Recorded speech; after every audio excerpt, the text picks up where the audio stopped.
Nomor 54, khotbah di bukit. Matius 5 pasal 1 ayat 8. Apa nih?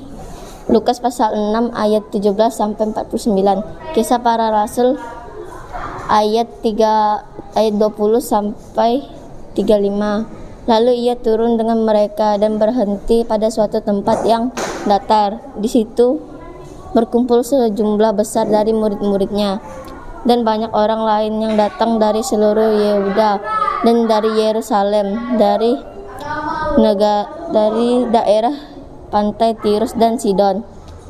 Mereka datang untuk mendengar dia dan untuk disembuhkan dari penyakit mereka.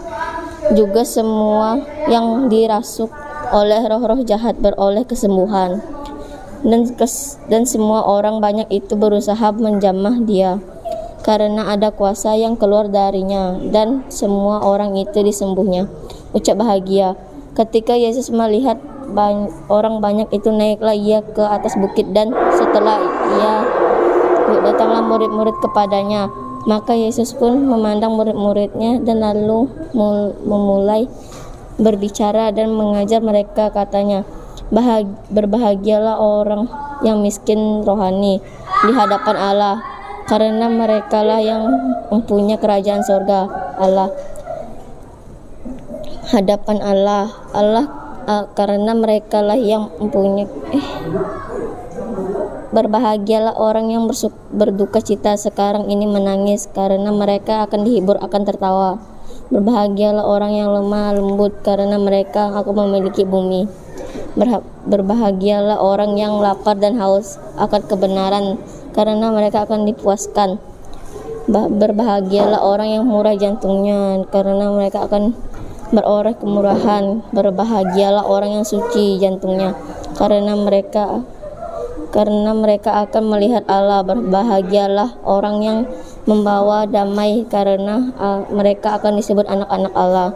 Berbahagialah orang yang dianiaya oleh sebab kebenaran, karena merekalah yang mempunyai kerajaan surga. Berbahagialah kamu jika karena aku kamu dicela dan putra manusia orang membenci kamu, dan jika mereka mengucilkan kamu dan mencela kamu serta menolak namamu sebagai sesuatu yang jahat.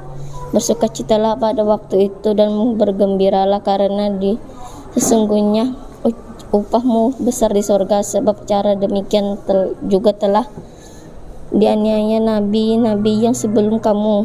Tetapi celakalah kamu, hai kamu yang kaya, karena dalam kekayaanmu kamu telah memperoleh penghiburanmu. Celakalah kamu yang sekarang ini kenyang, karena kamu akan lapar.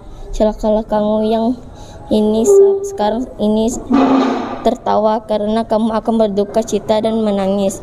Celakalah kamu jika semua orang memuji kamu, karena secara demikian juga nenek moyang telah memperlakukan nabi-nabi palsu. Garam dan terang dunia. Kamu adalah garam dunia. Jika garam itu tawar, dengan apakah ia diasinkan? Tidak ada lagi gunanya selain dibuang dan diinjak orang. Kamu adalah terang dunia di kota terletak di atas gunung, tidak mungkin tersembunyi. Lagi pula orang menyalap pelita lalu meletakkannya di bawah gantang-gantang, melainkan di atas kaki dian, sehingga menerangi semua orang di dalam rumah itu. Demikian hendaknya terangmu bercahaya di hadapan orang, supaya mereka melihat perbuatanmu yang baik dan memuliakan Bapamu yang di surga.